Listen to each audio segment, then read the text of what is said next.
এই সংসদে আজ বসন্ত আমাদের 50 জনের কাছে।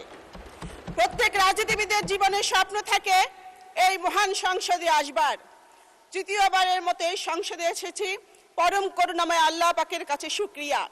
2001-2026 সালে নির্বাচনে মাননীয় সদস্য প্রশ্ন করুন।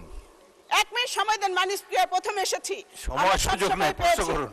মাননীয় স্পিকার, 2001-2026 সালে নির্বাচনে মাননীয় সদস্য 1 মিনিট, মাননীয় সদস্য 1 মিনিটে শেষ করুন। না, স্পিকার যখন বলে প্লিজ কিপ কোয়াইট। শুনুন, আপনি প্রারম্ভিক বক্তব্য একটা তো শুভেচ্ছা দিয়েছেন, এরা বেশি আর সুযোগ নেই, আমাদেরকে কার্যপ্রণালী বিধি মেনে চলতে হবে।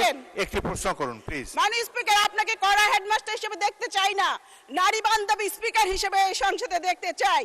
মাননীয় স্পিকার, 2001 সালে এবং 2026 সালে নির্বাচনে বিএনপির ভূমিদশ বিজয়ের কারিগর, আমার নেতা, আমাদের নেতা, গণমানুষের নেতা মাননীয় প্রধানমন্ত্রীর প্রতি আমি কৃতজ্ঞতা জানাচ্ছি। মাননীয় স্পিকার, এই সংসদে সংরক্ষিত নারী আসনকে অতীতে 30 সেট অলংকার হিসেবে বলা হতো। এই কারণে স্বৈরাচার এরশাদ লজ্জায় শরমে সাংবাদিক শফিক রহমানকে গ্রেপ্তার করেছিলেন।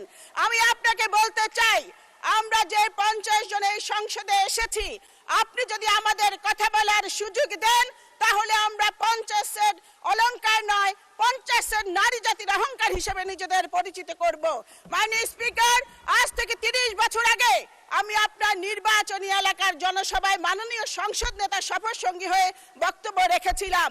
আমি আপনার আকাশচুম্বী জনপ্রিয়তা দেখেছি। আপনি 7 বার এমপি হয়েছেন, আমিও আপনার মতো 7 বার এমপি হতে চাই।